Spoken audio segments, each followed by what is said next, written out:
Kita dapat berdebat tentang sel yang paling menakjubkan dalam tubuh manusia. Tapi saya rasa, neuron dapat menempati posisi yang besar, dan itu bukan karena sel itu sendiri yang menarik. Fakta bahwa neuronlah yang membentuk otak dan sistem saraf, serta bertanggung jawab atas pikiran dan perasaan, dan mungkin terhadap semua kesadaran kita, saya rasa itu dapat menjadikan neuron sebagai sel terpenting nomor 1 atau nomor 2. Pertama-tama saya ingin memperlihatkan seperti apakah wujud neuron itu. Dan tentu saja ini hanya sebuah contoh. Tentu tidak persis seperti ini. Kemudian kita akan sedikit membahas bagaimana neuron melakukan fungsinya yang utama, yakni komunikasi. Mentransmisikan sinyal ke sepanjang jalurnya, tergantung pada sinyal yang diterima. Jadi, kalau saya harus menggambarkan neuron, saya akan buat dengan warna yang menarik. Kira-kira neuron akan terlihat seperti ini.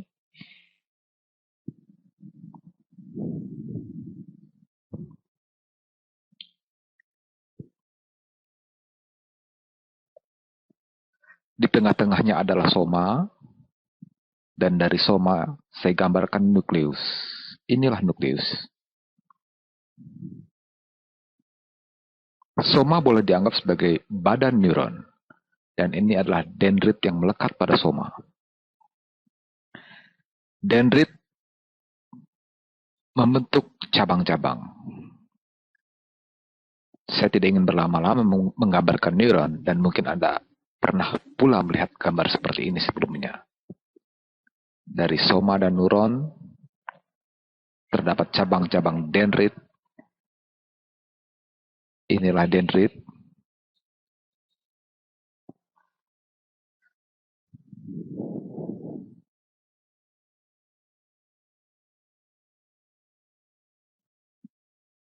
Dendrit.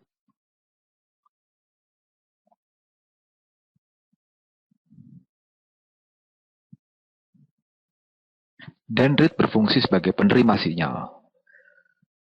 Kita akan membahas lebih dalam apa artinya menerima dan mengirim sinyal dalam video ini. Dan barangkali pada beberapa video berikutnya. Jadi disinilah sinyal itu diterima. Inilah dendrit, soma berada di sini. Soma berarti badan. Jadi inilah badan neuron. Dan inilah apa yang boleh dibilang sebagai ekor neuron yang disebut akson.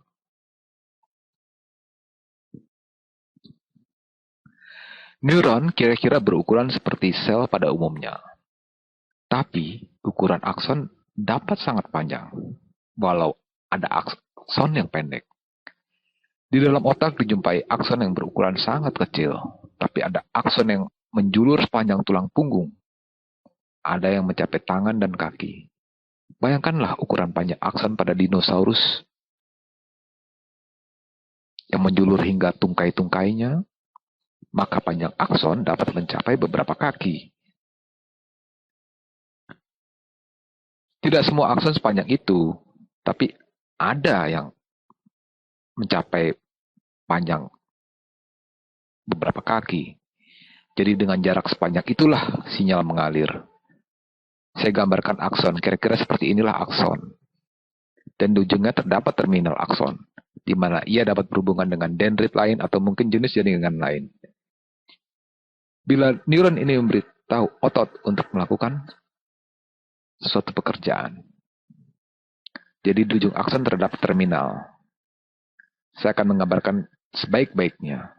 Saya berikan label, nah inilah akson, inilah terminal akson.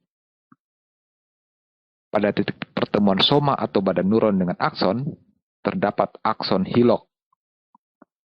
Akson hilok berbentuk seperti kerucut.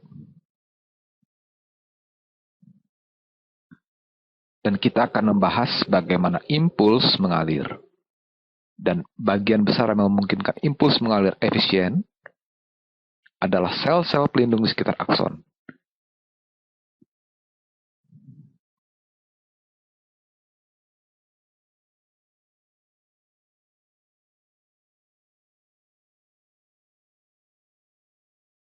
Nanti ini akan dibahas detail dan bagaimana cara kerjanya.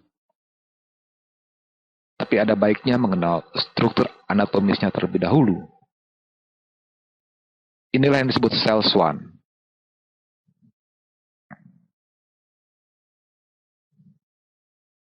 Cell swan.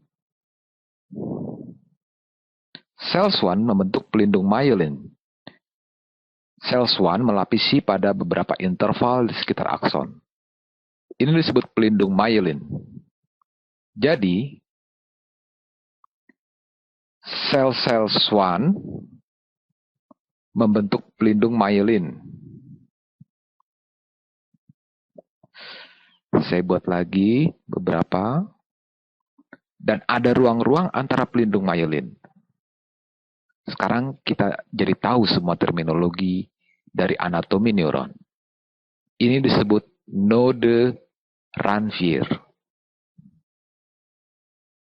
Saya kira ruang-ruang ini disebut dengan nama penemunya, node Ranvier.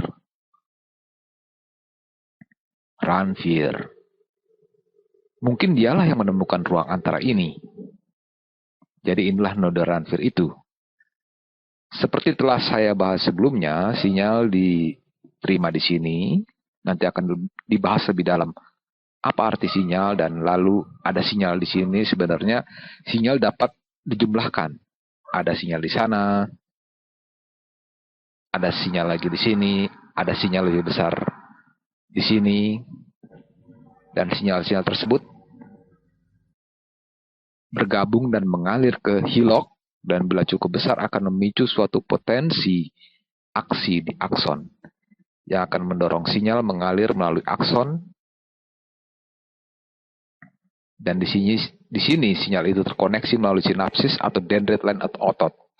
Nanti akan dibahas lebih dalam tentang sinapsis yang dapat memicu hal-hal lain. Jadi apa yang memicu di sini? Ini mungkin adalah ujung terminal dari neuron lain.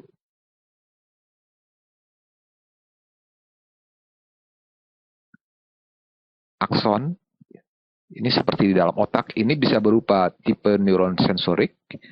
Ini mungkin terdapat di ujung lidah, sehingga molekul garam dapat menjadi pemicunya, atau molekul gula, atau bisa pula merupakan sensorik lain, atau bisa pula sekumpulan sel-sel tertentu, yang nanti akan dibahas lebih dalam tentang berbagai tipe neuron.